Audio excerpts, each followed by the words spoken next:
Hey there, what's up everyone? Now before we get into this great video I have for you guys, I just want to touch on the Justin Gaethje Dan Hooker fight. It is such a shame that we're not going to be getting that fight. I woke up today and I almost cried, man. I mean, it's so sad. Man, I'm just joking with you guys, but I was really looking forward to this fight. I thought it would be a brawl, probably fight of the year, fight of all time candidate. But I have no doubts in my mind we'll see these two fight again. Right now, they're currently searching for a replacement for Justin Gaethje, and as of right now, I believe it would either be a rematch with Rafael Fiziev or against Renato Moicano. So yeah, now let's get right into the my fantasy pay per view for 2025. Now, in no means am I saying that this will happen, but hey, Dana, man, if you're listening, let's make it happen. All right. All right, on to fight one. We have number 6 ranked Jailton Almeida versus number 3 ranked Cyril Gane in the heavyweight division. So this fight makes a lot of sense in many ways to me. I think it makes sense stylistically. I think it makes sense in the rankings, and I think it makes sense based on their last performances. Jailton Almeida is coming off of a very nice first round finish. Cyril Gane's coming off of a very controversial, in my opinion, robbery decision win against Alexander Volkov. I think Volkov won that fight 29-28, and one of the judges agreed with me, but two of the others said Cyril Gane won. Even Dana White came up to Alexander Volkov after this fight and said, "You won that fight." So, I think it makes sense for Cyril Gane to be fighting down in the rankings and Almeida to be fighting up in the rankings. Now, this would be a pretty tough fight for Almeida. Cyril Gane is nothing to scoff at. He has some really nice kickboxing, some pretty good ground game. But Jailton Almeida has this crazy finishing power. It's definitely a step up for him to fight Cyril Gane, but I think I would take Jailton Almeida by decision. So that's my prediction and my analysis of the first fight. All right, fight number 2. We have number 10 ranked Renato Moicano versus 9 ranked Beneil Dariush in lightweight. So this fight was already supposed to happen at UFC 311, but as we know, in the main event, Arman Sarukian pulled out of his fight because he had an injury, and Renato Moicano was already on the card, so he went up to the main event and left Beneil Dariush with no opponent, so he obviously had to pull out too. So this fight was just completely scrapped. I think I was looking really forward to this fight. I think it's a great matchup stylistically. I think both fighters have a really good shot to win this. I think Beneil Dariush has a really good shot on the feet. I think Moicano, if he takes him down, he has a good shot. Man, I can imagine a world where Beneil Dariush is in title contention again, man. And hey, listen, if he beat Renato Moicano in this fight, man, I don't know. He would be up there. He would be probably matched up with one of those top 5 guys for a title contender fight. So I would go with Beneil Dariush by decision. In a 3-round bout, I say Beneil Dariush pieces him up. He lights him up on the feet. He has good takedown defense, and even he can even hold his own on the grounds. Even if he gets taken down, he has black belt jiu-jitsu, great wrestling, pretty solid transitions and grappling. So yeah, I'm gonna go with Beneil Dariush by decision. All right, now on to our featured fight at middleweight. Number 2 ranked Sean Strickland versus number 1 ranked Nassourdine Imavov. Man, this fight, I think it's a weird matchup stylistically, but it makes sense in the rankings. Sean Strickland's coming off of a pretty bad loss against Dricus du Plessis. Nassourdine Imavov is coming off of a very impressive knockout win over Israel Adesanya. To me, it makes sense that if these two fight, this would be probably we're gonna have Dricus du Plessis face Khamzat Chimaev for the title, and then the winner of this would probably fight for the title next. Strickland wins this, and then he's fighting for the title again. And Imavov wins, and he's fighting for the title for the first time. But unfortunately, as much as I love Sean Strickland, I'm going to have to go with Nassourdine Imavov in this one. He has really good grappling.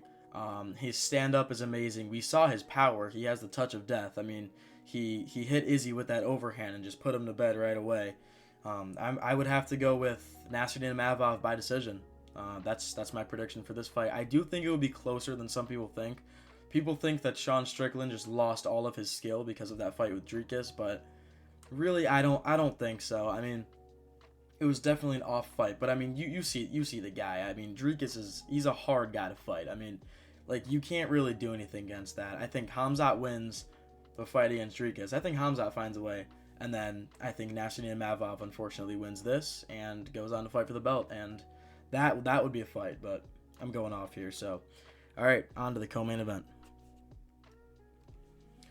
All right, so my co-main event takes place in the lightweight division between number 2 ranked Charles Oliveira and number 5 ranked Max Holloway. Now, the lightweight division right now is so weird because we have many people moving up from the featherweight division into the lightweight, like Max Holloway and most notably Ilia Topuria. It's a really really weird situation right now. So we have Islam Makhachev as the champion, and there's a lot of people who need to face him. Arman Sarukian's the number 1 ranked guy. Who's he going to fight? I don't know. There's number 2 ranked Charles Oliveira, who already got beaten by Islam, so he probably needs to fight, like I said, Max Holloway. Charles Oliveira versus Max Holloway. And then I think you gotta book Dustin versus Ilia. Winner of that goes to fight for the title again. But then what happens with Charles Oliveira? Yeah, man. I'm getting out. I really don't know what's going to happen in the lightweight division. I'm sure it'll sort itself out, but it's kind of a mess right now. There's so many guys that are capable of winning the belt, and there's just not enough guys for all the top guys to fight. So I don't know. But anyways, let's go on to Charles Oliveira versus Max Holloway. So this fight happened a very, very long time ago, and Charles Oliveira lost, and a lot of people say he gave up, but his shoulder was out of place. Keep in mind, this was many, many years ago. So it's only right that we would have to run it back. By the way, when they fought, this was at featherweight, so now we're moving up a weight class. Charles Oliveira's gained a lot of confidence and a lot of skill. Max Holloway's obviously gained a lot of confidence and a lot of skill. Holloway needs someone to fight. He's coming off of a loss against Ilia Topuria at featherweight. Charles Oliveira is coming off of a win against Michael Chandler at lightweight, so it only makes sense that these two match up. And I think Charles Oliveira beats Max Holloway. I think it's winnable for both guys, definitely. I think Max Holloway could piece up Oliveira on the feet. I don't think Holloway has the power necessarily to knock Charles Oliveira out, but I think he could piece him up for sure. This one's so close that I'm gonna probably say if it's a finish, I think Charles Oliveira wins, and if it goes all the way to decision, I think Max Holloway wins. But I mean, again, you never know. I mean, Charles Oliveira's grappling and his jiu-jitsu is obviously the best part of his game. You can never scoff at that. And then Max Holloway's chin and his kickboxing is great. His cardio is one of the best we've ever seen. So yeah, I'm honestly gonna go with Charles Oliveira for this one. But yeah, let's move on to the main event. Dana White, book this fight. Let's go. We got word that it's happening. We don't know when, but this would sell more than Khabib Conor. I think this would sell more than Khabib Conor. This is something everyone wants. Jones Aspinall. Dana, if you're watching, let's do it. Come on, man. Jones Aspinall. Man, I'm excited for this fight. This could really go either way. They both have great wrestling. They both have great cardio, great chins. We actually don't know about Tom's cardio. I'm gonna, man, this is a hard fight to call. I'm honestly gonna go with John Jones. I know it's gonna piss a lot of people off. I don't think we've seen enough out of Aspinall. We've never seen him dragged into deep waters, and there's this famous clip of him saying, all right, great, do it then, which I think that's pretty cool. But I don't think Aspinall chins John Jones. I think John Jones' chin is too good. I don't see him out wrestling John Jones. Aspinall's the bigger guy, but I don't see him ragdolling Jones all over the place. I got Jones by submission in the 4th round. I think this is an absolute war. Aspinall may even win a few rounds, but I just think we haven't seen enough out of Tom. Now, don't get me wrong. It would not surprise me if Aspinall won. I would not be surprised if Aspinall won. I just think that John Jones is a favorite in this fight. I think we haven't seen enough out of Aspinall in the deep waters, obviously, like I just said. I think John Jones, his cardio, his chin, I think his pace, him picking apart at every piece of Tom Aspinall's body, I think it's going to wear at him. And I don't think Aspinall's ready for Jones. I mean, the fight makes sense, so I do think he's ready. But I think John Jones wins. So that's the card for 2025. So Dana, hopefully there's some suggestions there for you.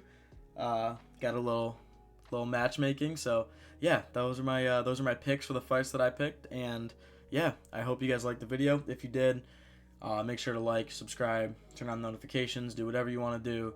I'm going to keep cranking out these videos every day. I'm going to try to do daily uploads, or at least every 2 days. But yeah, if you have any video suggestions, anything, just leave them down in the comments. Alright, see you boys later.